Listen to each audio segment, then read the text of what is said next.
Just now, all the boats are resting here in the harbor. The fishermen are old friends, too.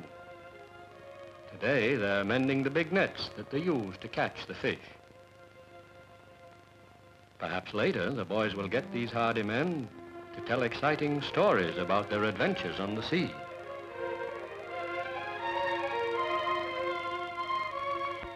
Now the Watkins family goes up through the narrow streets of the town to the winding steps that lead right up to the top of the cliffs above the harbor.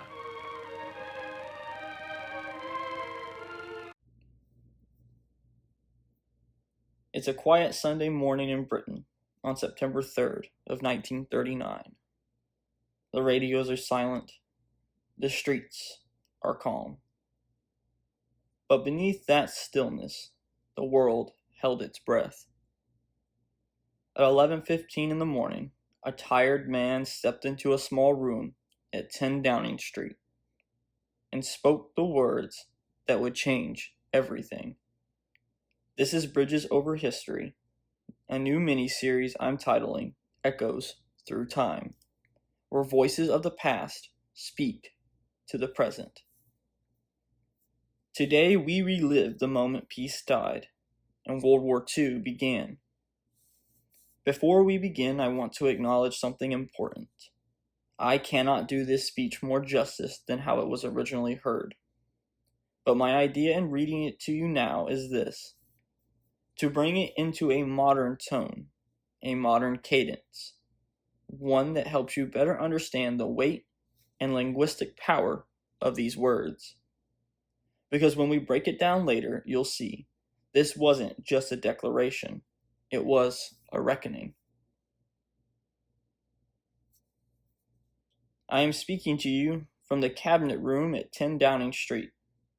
This morning, the British ambassador in Berlin handed the German government a final note stating that unless we heard from them by 11 o'clock, that they were prepared at once to withdraw their troops from Poland, a state of war would exist between us.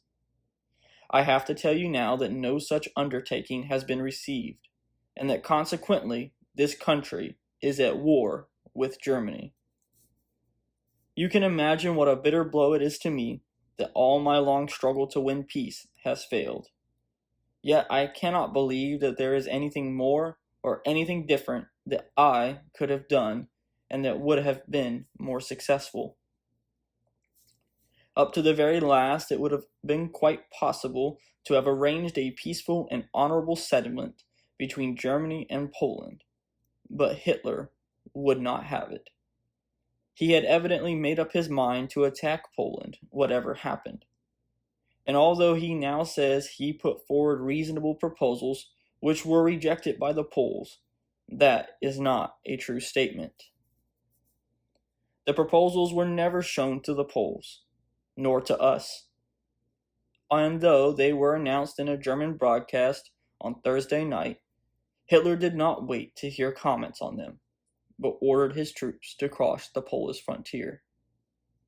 His action shows conceivingly that there is no chance of expecting that this man will ever give up his practice of using force to gain his will. He can only be stopped by force. We in France are today, in fulfillment of our obligations, going to the aid of Poland, who is so bravely resisting this wicked and unprovoked attack upon her people. We have a clear conscience. We have done all that any country could do to establish peace. But a situation in which no word given by Germany's ruler could be trusted, and no people or country could feel themselves safe, had become intolerable. And now that we have resolved to finish it, I know that you will all play your part with calmness and courage. At such a moment as this, the assurances of support that we have received from the Empire are a source of profound encouragement to us. Now, may God bless you all, and may He defend the right, for it is the evil things that we shall be fighting against: brute force, bad faith, injustice, oppression, and persecution, and against them I am certain that the right will prevail. Chamberlain's words didn't stir hearts. They weighed them down. He was broken by failure, not empowered by glory. He had tried to avoid war through appeasement, gave Hitler the Sudetenland, returned to cheering crowds believing he had secured peace, but it was a lie. Hitler invaded Poland. The final line was crossed.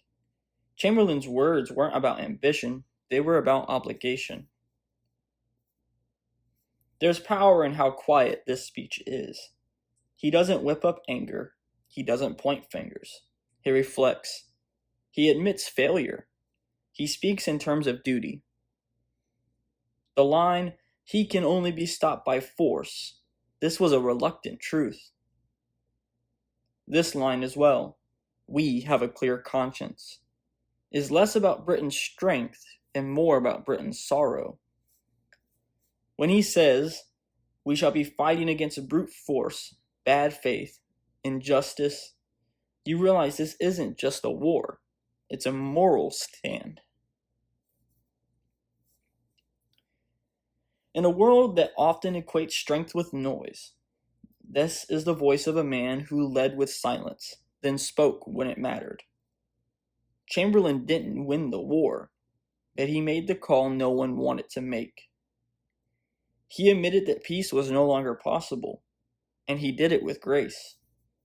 This is why this speech still matters. Because it's not about victory. It's about facing the truth and refusing to look away.